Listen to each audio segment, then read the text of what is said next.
భాగవతం దశమస్కందం అధ్యాయం 45 శ్లోకం 9. తక్షంతుమర్హదస్తాత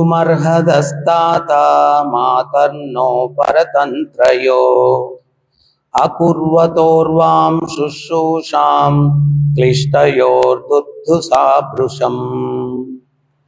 తండ్రి అమ్మ మిమ్ము సేవింపజాలనందులకు మమ్ము క్షమింపుడు. స్వతంత్రులము కానట్టి మేము క్రూరుడగు కంసునిచే మిగుల పీడింపబడితిమి.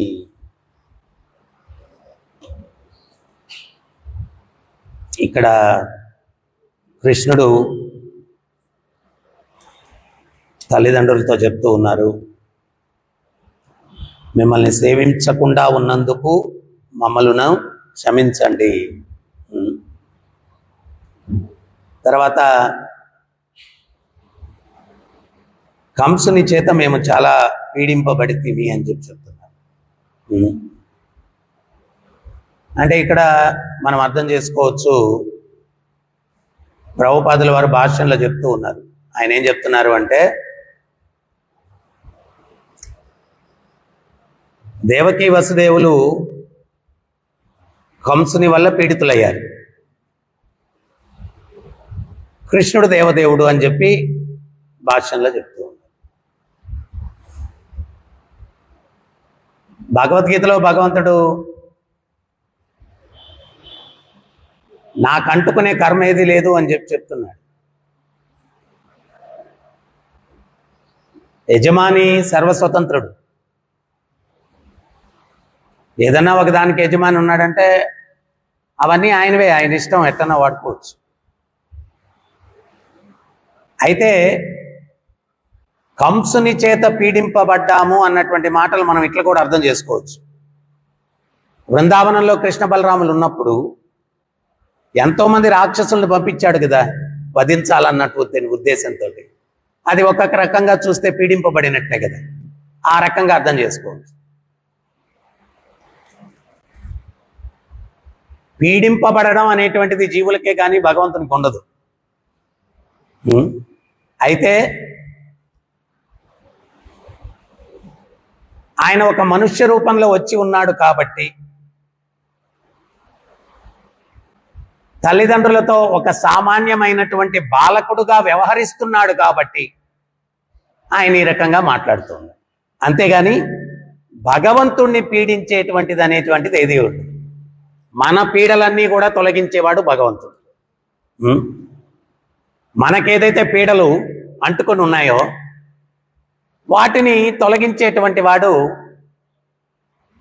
పీడితులనందరినీ కూడా రక్షించేటువంటి వాడు. అందుకనే ప్రభుపాదుల వారు చెప్తారు, హే కృష్ణ కరుణా సింధో దీనబంధో జగత్పతే. దీనబంధో, ఈ ప్రపంచంలో మనందరం కూడా దీనులమే. మరి ఆ దీనులకు బంధువు ఎవరయ్యా అంటే జగత్పతే, జగత్తుకే పతి ఆయన, జగత్తుకే పతి. అందుకనే అయోధ్యలో అయోధ్యాపురి వాసులందరూ కూడా అంటారు, మాతారామం పితారామం సఖారామం స్వామి రామం. మాతారామం పితారామం సఖారామం స్వామి రామం. తండ్రి రాముడే, తల్లి రాముడే, సకుడు రాముడే, స్వామి రాముడే, అన్ని రాముడే. సో మనందరినీ, మన పీడలన్నిటినీ తొలగించేటువంటి వాడు భగవంతుడు. అయితే ఆయన తొలగిస్తాడు అనేటువంటి విశ్వాసాన్ని మనం పెంపొందించుకోవాలి. మరి విశ్వాసం ఎప్పుడు వస్తుంది? విశ్వాసం ఉన్నటువంటి వ్యక్తులతో సాంగత్యం చేసినప్పుడు విశ్వాసం వస్తుంది. భాగవతంలో ఉన్నటువంటి వ్యక్తిత్వాలన్నీ కూడా ఏంటి అంటే ఆ భగవంతుని పట్ల సంపూర్ణ విశ్వాసము కలిగినటువంటి వ్యక్తిత్వాలు. అందుకని ప్రతినిత్యం కూడా భాగవతాన్ని శ్రవణం చేయాలా, నష్టప్రాయేష భద్రేషు నిత్యం భాగవత సేవయా భగవతీరుత్తమ శ్లోకే భక్తిర్భవతి నైష్టికీ. నష్టప్రాయేష భద్రేషు. అందరం అభద్రతలతో ఉన్నాం ఇక్కడ, ఇన్సెక్యూరిటీ. మరుక్షణం ఏమవుతుందో మరుక్షణం ఏమవుతుందో మరుక్షణం ఏమవుతుందో. ఎందువల్ల అంటే మరుక్షణం ఏమవుతుందో తెలియదు కదా మనకు. అందుకని భయంతో ఉన్నాం. ఆ రక్షకుడు భగవంతుడు మన జీవితంలో సంపూర్ణంగా ఉన్నాడు అన్నప్పుడు మరుక్షణం ఏమవుతుంది?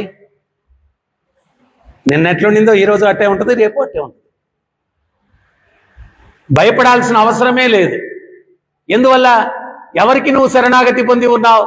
భయానికే భయము కలిగించువాడు. ఎవరికి శరణాగతి పొంది ఉన్నావు?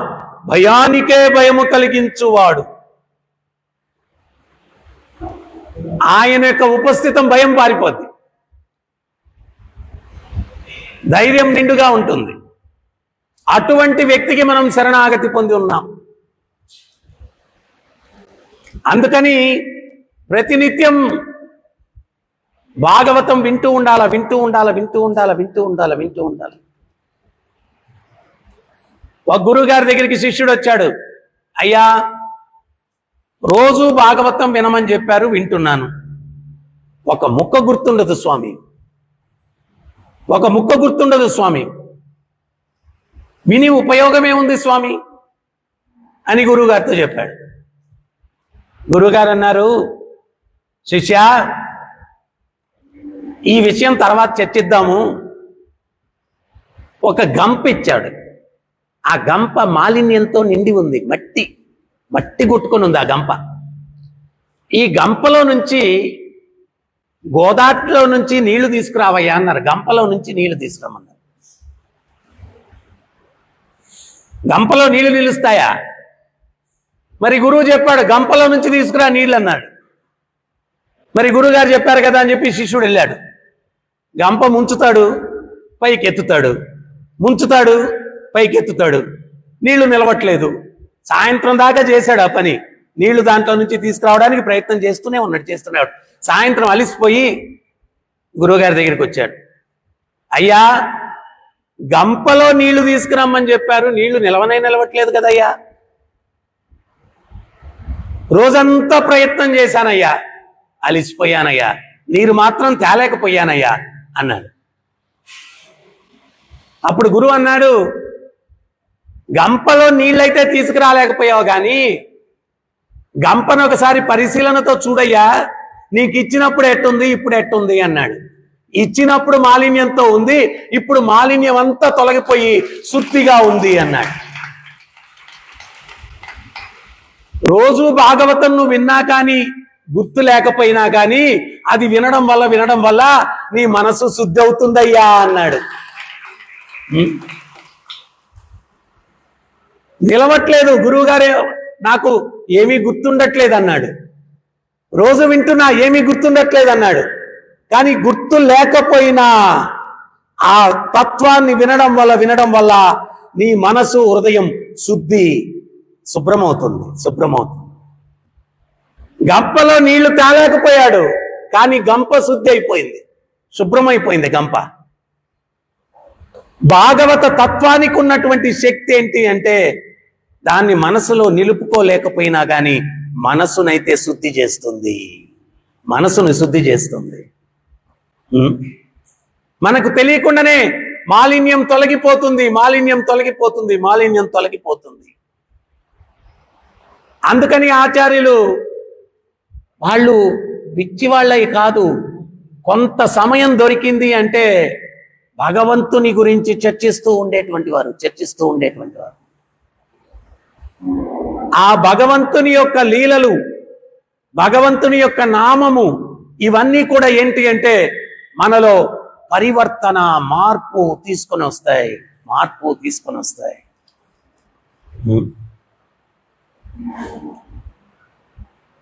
ఒక రాజు మంత్రితో చెప్పాడు,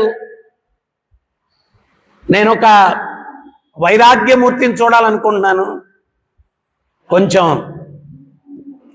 రాజ్యమంతా వెతికి పట్టకరమ్మన్నాడు. మంత్రి వెళ్ళాడు, ఎవరిని చూసినా కానీ ఎవరిలో వైరాగ్యం లేదు. నేను చెప్తుంటాను కదా, ఎవడో జీవితంలో విరక్తి చెంది చనిపోవాలనుకున్నాడు, రైలు కింద పడి చనిపోదాం అనుకున్నాడు. వాడు రైలు దగ్గరికి వస్తా 7 గిన్నెలు క్యారీర్ చేతిలో పట్టుకొని వస్తున్నాడు. ఒక వ్యక్తి అడిగాడు, ఏంట్రా నీ ముఖం చూస్తేనేమో చాలా విచారంగా ఉన్నట్టున్నావు, ఎక్కడికి వెళ్తున్నావు ఏంటి అన్నాడు. అయ్యా, జీవితం మీద విరక్తి కలిగింది, నేను చనిపోవాలనుకుంటున్నాను అన్నాడు. మరి ఎట్లా చనిపోవాలనుకుంటున్నావు? రైల్వే ట్రాక్ ఎదురుగానే ఉంది కదయా, దాని కింద పడి చనిపోవాలనుకున్నావు, రైలు కింద పడి. మరి చేతిలో ఆ 7 గిన్నెల క్యారీర్ ఏంట్రా అన్నాడు. ట్రైన్ లేట్గా వస్తే ఆకలితో చావమంటావు ఏంటి, అందుకని క్యారీర్ తెచ్చుకున్నాను అన్నాడు. ట్రైన్ లేట్గా వస్తే ఆకలితో చావమంటావు ఏంటి, క్యారీర్ తెచ్చుకున్నాను అందుకు అన్నాడు. చావాలని సిద్ధమైపోయాడు చావడానికి, కానీ క్యారియర్ తెచ్చుకున్నాడు. అట్టుంటుంది వైరాగ్యం. ఎవడు వైరాగ్యమూర్తి కనపడలేదు. కనపడకపోతే ఒకడిని పట్టుకున్నాడు, ఒరే నిన్ను రాజు దగ్గరికి తీసుకెళ్తా, నువ్వు వైరాగ్యమూర్తిలాగా నటిస్తుండాల. హరే కృష్ణ హరే కృష్ణ కృష్ణ కృష్ణ హరే హరే, హరే రామ రామ రామ హరే హరే. సో ఊరికి నేను నటిస్తే ఎవరు నమ్మరు. రాజు నీకు పరీక్షలు పెడతాడు, నీకు రకరకాల ఆశలు చూపిస్తాడు, కానీ నువ్వు మాత్రం కృష్ణ రామ గోవింద అంటూ వైరాగ్యమూర్తిలాగా నటిస్తూ ఉండాలి. నీకు చివరిగా పెద్ద బహుమతి ఇస్తానేనన్నాడు. రాజుగారి దగ్గరికి తీసుకెళ్ళి, అయ్యా రాజ్యమంతా వెతికి పట్టుకొచ్చాను వీడిని, వీడికన్నా వైరాగ్యమూర్తి ఎవడు లేడన్నాడు. రాజు అన్నాడు, మన అంతఃపురం ఇవ్వండి వీడు ఉండడానికి అన్నాడు. వీడు 2 చేతులు పైకెత్తేసి కృష్ణ రామ గోవింద, ఈ అంతఃపురాలు ఇవన్నీ నాకు దేనికండి, చిన్న పర్ణ కుటీరం ఉంటే చాలన్నాడు. చిన్న పర్ణ కుటీరం ఏర్పాటు చేశారు. ఎప్పుడు పరీక్ష పెట్టినా వీడేమో వైరాగ్యమూర్తిలాగా నటిస్తూ ఉన్నాడు.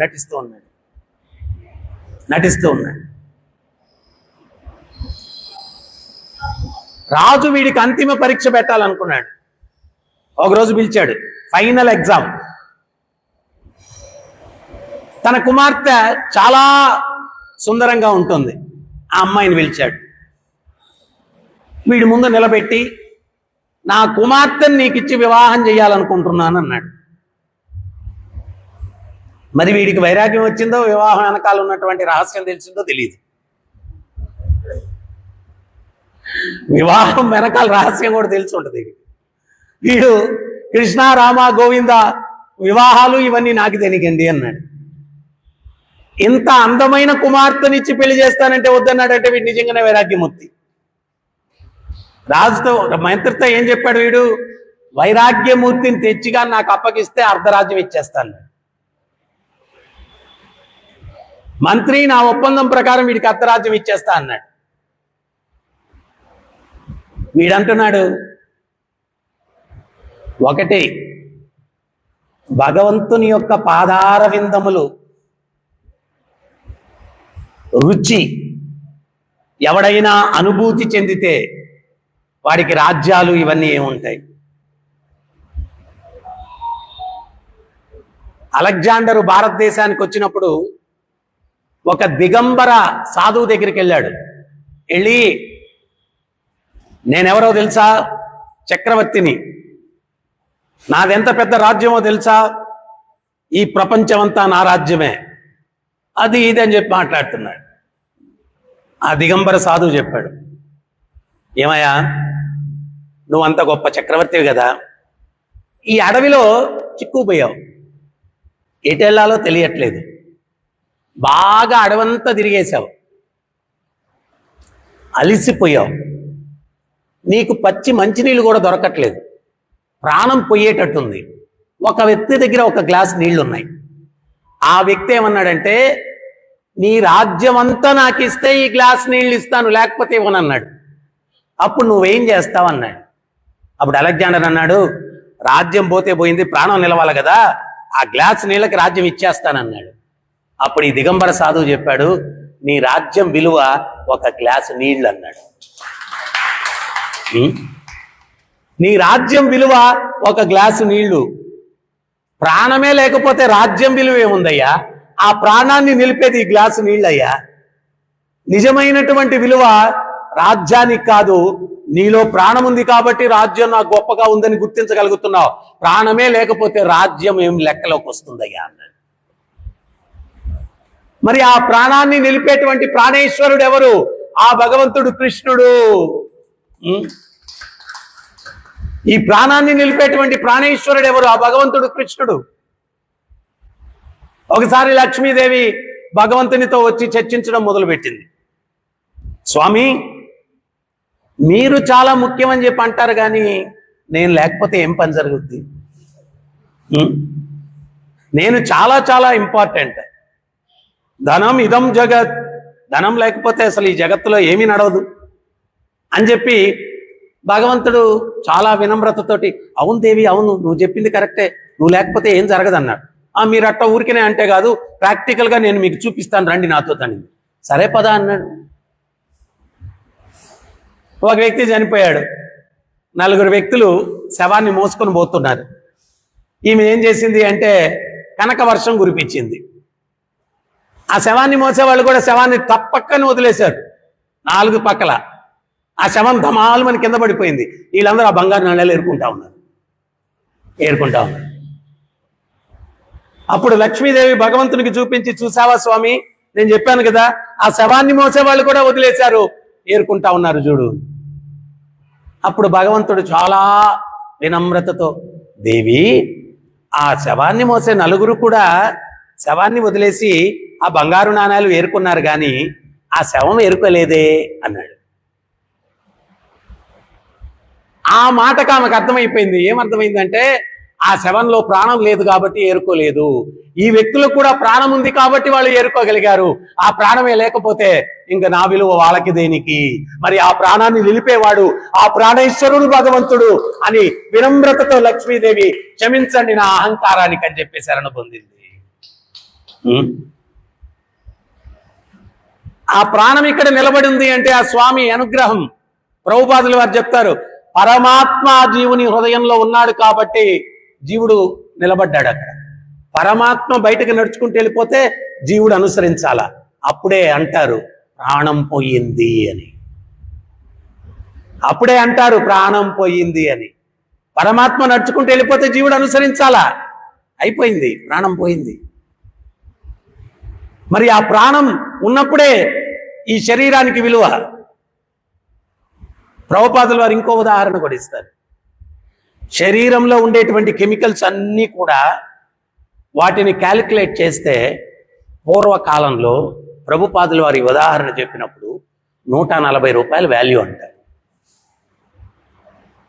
140 రూపాయల వాల్యూ అంటారు ఈ శరీరంలో ఉండే కెమికల్స్ అన్ని క్యాలిక్యులేట్ చేస్తే.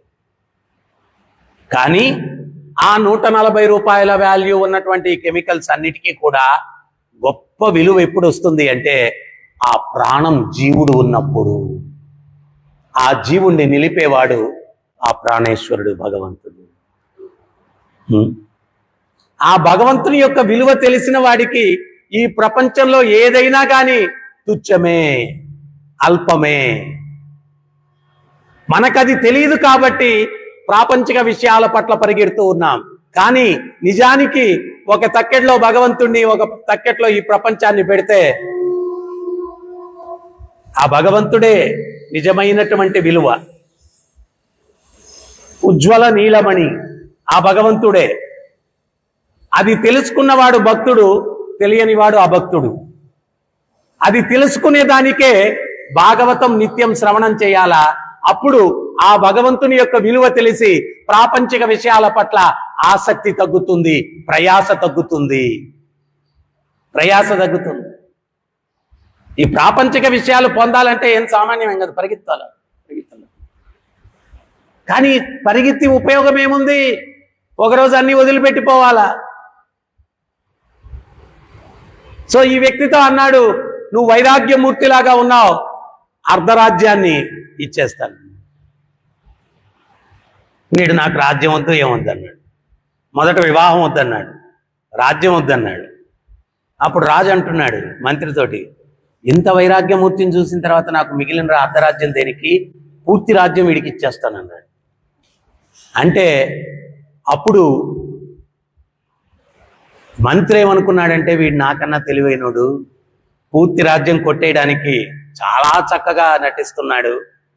కానీ వీడేమో, అయ్యా మహానుభావ, రాజ్యాలు రాజ్యభారాలు నాకు వద్దనే వద్దయ్యా అన్నాడు. మంత్రికి ఏం అర్థం కాకుండా మెడపట్టుకుని పక్కకు లాగాడు. ఏమో నటించమంటే జీవిస్తున్నావా? అయ్యా మీరు నటించమనే చెప్పారు నాకు, అయితే నటిస్తూ నటిస్తూ భగవత్ నామాన్ని జపించమన్నారు. మనందరం భక్తిలోకి వచ్చినంత మాత్రాన మనం ఏమైనా జీవించేస్తున్నామా? ప్రతిదీ నటనే మనది, ప్రతిదీ నటనే. నామం చేయడం నటనే, సేవ చేయడం నటనే, శ్రవణం చేయడం నటనే. నిజంగా ఆసక్తి కలిగి నేను శ్రవణం చేయాలని వచ్చామా? వారంలో ఒక్కరోజు అటెండ్ కాకపోతే ప్రభుజీ ఏమనుకుంటారో? మరి దాన్ని ఏమంటారు? నటన అంటారా?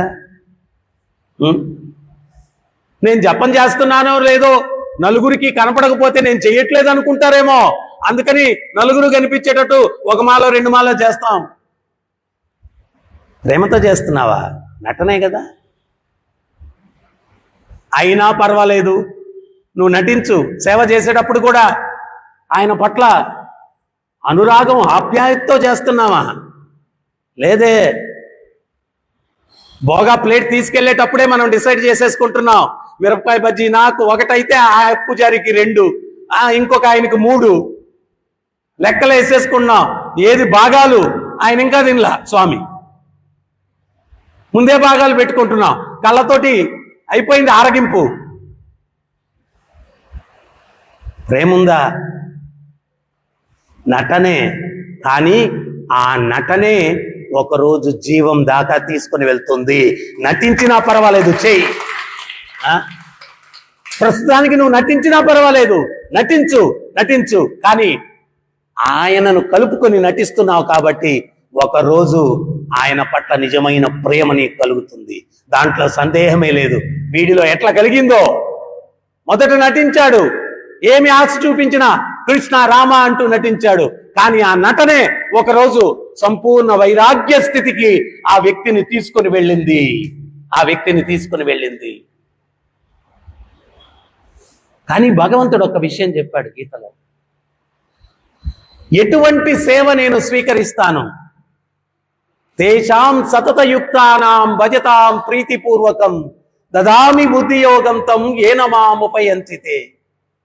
తేషాం సతతయుక్తానాం భజతాం ప్రీతిపూర్వకం.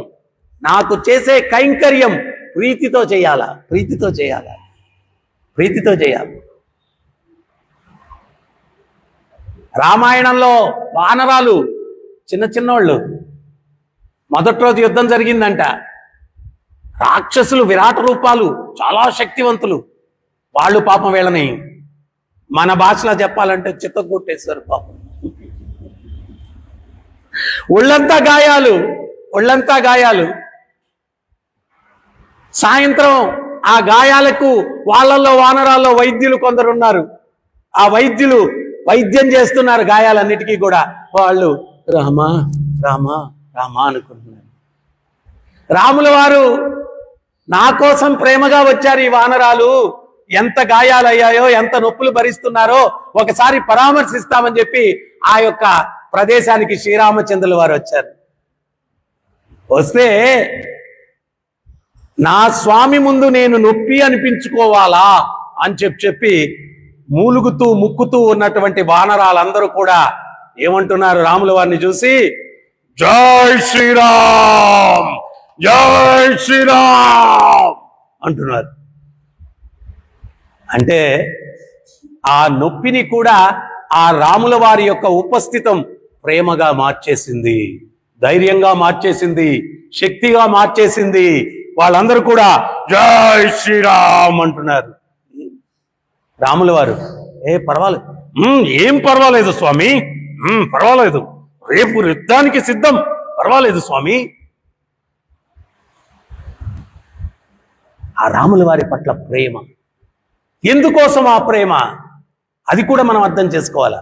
ఆ వానరాలు వాళ్ళలో వాళ్ళు మాట్లాడుకుంటున్నారంట, అరే తెలివిగల్ల వాళ్ళు ఉన్నారు, శక్తివంతులు ఉన్నారు, సౌందర్యవంతులు ఉన్నారు, ఎవరన్నా మానవ జాతిలో సక్రమంగా ప్రవర్తించకపోతే మన వల్లనే ఉదాహరణగా వాడుకుంటారు, ఒరే వీడు కోతిలాగా ఉన్నాడురా అంటారు. అంటే మనమంత తక్కువ.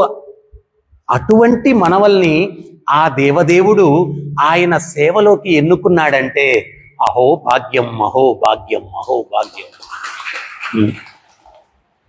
ఆ వానరాల కన్నా మనం ఏమన్నా ఎక్కువ అంటయ్యా? ఏమీ కాదయ్యా, అవే ఎక్కువ. మనం కూడా అటువంటి వాళ్ళమే. కానీ ఈరోజు ఆ రాధా, గోపీనాథ్, జగన్నాథ, బలదేవ, సుభద్ర, గోవింద, శ్రీనివాస్, గౌర నితాయిలు, శిల ప్రభుపాదులు, ఆచార్య పరంపర మనల్ని ఎన్నుకున్నారు. అహో భాగ్యం, అహో భాగ్యం, అహో భాగ్యం, అహో భాగ్యం, అహో భాగ్యం. ఆ భాగ్యాన్ని గుర్తించగలిగినప్పుడు విలువ తెలుస్తుంది.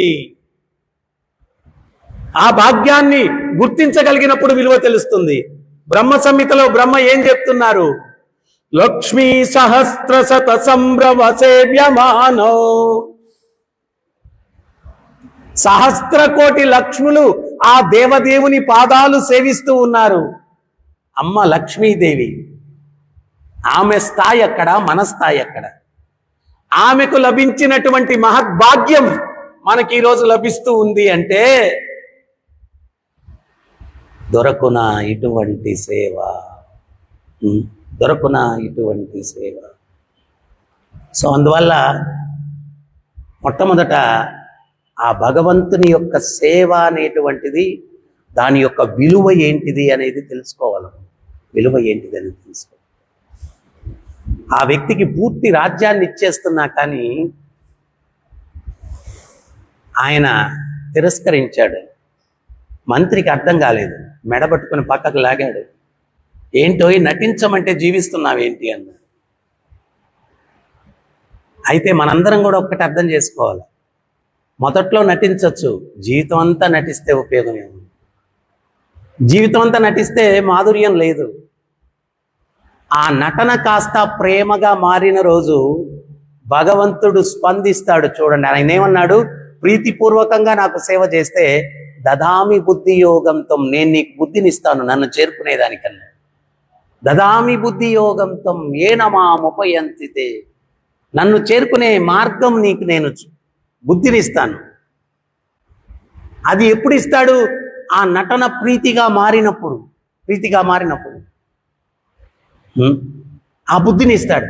ఆ బుద్ధిని ఇచ్చినప్పుడు ఆయనకి దగ్గర అయ్యే కొంది పొందేటువంటి ఆనందం, మాధుర్యం, భగవంతునికి దగ్గర అయ్యే కొంది ఆ పొందేటువంటి మాధుర్యం లెక్క కట్టలేం, విలువ కట్టలేం. ప్రాపంచికంగా దాన్ని విలువ కట్టలేం. అంత మాధుర్యం ఉంటుంది, అంత మాధుర్యం ఉంటుంది. సో ఆ మంత్రి మెడబెట్టుకుని లాగాడు పక్కకి. ఏమో నటించమంటే జీవిస్తున్నావా అన్నాడు. అయ్యా మీరు నటించమని చెప్తూ ఒక సలహా ఇచ్చారు, ఆ భగవత్ నామాన్ని జపించమన్నారు. ప్రతిసారి ఆ నామాన్ని జపించడం వల్ల నిజంగానే నాలో వైరాగ్యం మూర్తీభవించింది. నన్ను అనుమతించినట్లయితే నా శేష జీవితాన్ని ఆ భగవత్ నామ స్మరణలో గడిపేస్తాను, నన్ను వదిలిపెట్టేయండి మహానుభావ, ఈ రాజ్యాలు రాజ్యభారాలు నాకు వలదు.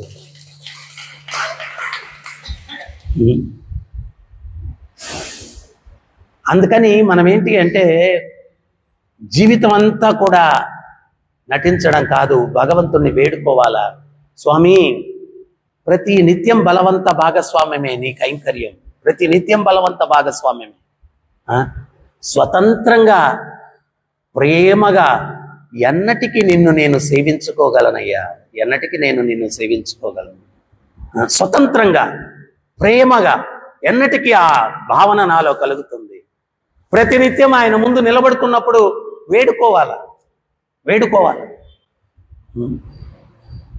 ఎందువల్ల అంటే అందరికన్నా దగ్గరగా ఉన్నటువంటి వ్యక్తి ఆయనే. మనం అక్కడ చూస్తున్నాం, ఇక్కడ ఉన్నాడు ఆయన. ఇక్కడున్న ఆయన్ని నువ్వు గుర్తించి మాట్లాడలేకుండా ఉన్నావు కాబట్టి ఆచార్యులు అక్కడ కొలువు ఉండేటట్టు చేశారు. ఆయనతో మాట్లాడడం మొదలు పెడితే చేస్తూ ఉంటే ఇక్కడుండే ఆయన స్పందిస్తూ ఉంటే అప్పుడు ఇక్కడుండే ఆయన్ని నువ్వు గుర్తించి ఆయనతో నువ్వు అలవాటు చేసుకుంటావు నీ జీవితాన్ని. చాలా మందికి ఇది అర్థం కాదు. సర్వత్రా భగవంతుడు ఉన్నాడు కదా, మందిరంలో ఎందుకు పెట్టారు భగవంతుడిని? మందిరం ఆవశ్యకత ఏంటి? సర్వత్రా ఉన్నా కానీ నీవు చూడలేకుండా ఉన్నావు కదా. అందుకని మందిరాన్ని నిర్మించి మందిరంలో భగవంతుని కొలువు చేస్తే అక్కడికి వచ్చి చూడడం అప్పుడు అన్ని దగ్గరలా చూడగలవు. మరి ప్రహ్లాదుడు తండ్రి అడిగాడు, ఎక్కడున్నాడు నీ శ్రీహరి అన్నాడు. ఎక్కడ లేడు తండ్రి నా శ్రీహరి అన్నాడు. ఎక్కడ లేడు, ఆయన లేని ప్రదేశమే లేదు. ఎందువల్ల అంటే ప్రహ్లాదుడు ఆయన శుద్ధ భక్తుడు, సర్వత్రా భగవంతుని చూస్తూ ఉన్నాడు. ఎక్కడ చూసినా హరిమయం ఈ జగత్తు, విశ్వమంతా విష్ణుమాయ, విశ్వమంతా విష్ణుమయం. ఆ విశ్వమంతా విష్ణువుని చూస్తూ ఉన్నాడు, సర్వత్రా చూస్తూ ఉన్నాడు. అందుకని తండ్రి అడిగిన తక్షణమే తడుముకోకుండా చెప్పాడు, ఎక్కడ లేడు నా హరి, ఎక్కడ లేడు, సర్వత్రా ఉన్నాడు, అన్ని దగ్గరలా ఉన్నాడు. అందుగలడిందు లేడని సందేహము వలదు, చక్రి సర్వోపగతండు ఎందెందు వెతికి చూసిన అందందే కలడు. అన్ని దగ్గరలా ఉన్నాడు పరమాత్మ.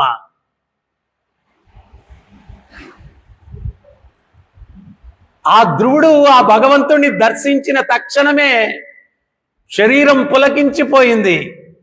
నయనం గలదశ్రుదారయ వదనం గద్గద హృదయాగిర పులకైర్నిచితం వపూకదా తవ నామగ్రహణే భవిష్యతి. ఆయన శరీరం పులకించిపోయింది ఆ దేవదేవుని దర్శన మాత్రాన.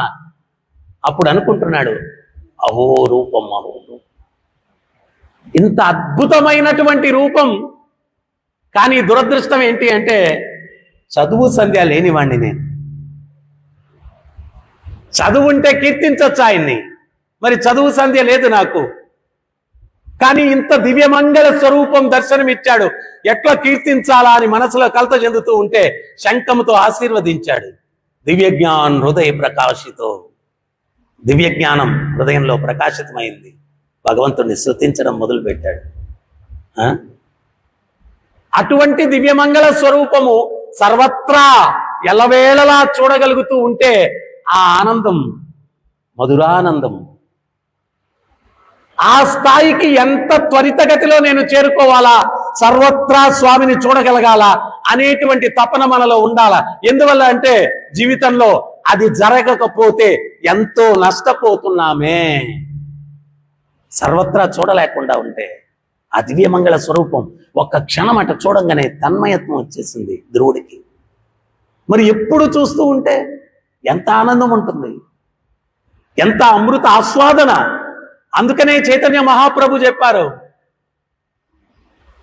ప్రతి పదం పూర్ణామృత స్వాదనం. ప్రతి అడుగులో కూడా పూర్ణ అమృతాన్ని ఆస్వాదించినటువంటి ఆనందాన్ని ఈ మార్గంలో నువ్వు పొందుతావయ్యా అన్నాడు. ఏ మార్గంలో? భక్తి మార్గంలో. ప్రతి పదం పూర్ణామృత స్వాదనం. పూర్ణ అమృతాన్ని ఆస్వాదిస్తే వచ్చే ఆనందం ఈ భక్తి మార్గంలో నువ్వు పొందుతావు. మరి ఎప్పుడు పొందుతావు? నటించినప్పుడు కాదు, జీవించినప్పుడు. జీవించినప్పుడు, ప్రేమతో సేవించినప్పుడు, అప్పుడు ఆ అమృతాన్ని ఆస్వాదించిన ఆనందాన్ని మనం అనుభూతి చెందుతాం. సో అందువల్ల క్రమంగా ఆ యొక్క రుచిని మనం పెంపొందించుకునేదానికి ప్రయత్నించాలా.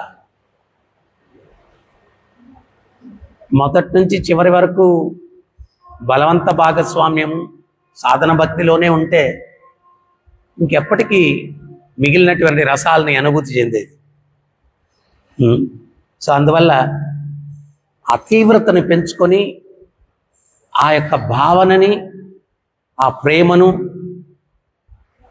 అనుభూతి చెందడం కోసం తప్పించాలా భక్తుడు అనమాట, తప్పించాలి. సో అందుకని రోజు వింటూ ఉంటే మాలిన్యం పోయే కొంది భగవంతునికి మనం దగ్గర అవుతూ ఉంటాం. ప్రభుపాదులు వారు చెప్పారు, అద్దం మీద ధూళి ఉంటే నీ రూపం కనిపించదు, ఆ ధూళిని తొలగిస్తే నీ రూపం కనిపిస్తుంది. ఆ ధూళి తొలగించే విధానమే సాధన భక్తి. ఆ సాధన భక్తి అనేది మనం చేసుకుంటూ ఉంటే ఆ ధూళి తొలగిపోతూ ఉంటుంది. తొలగే కొద్దీ మన స్వరూపం కనిపించే కొద్దీ భగవత్ స్వరూపం కూడా మనకు గోచరమవుతూ ఉంటుంది.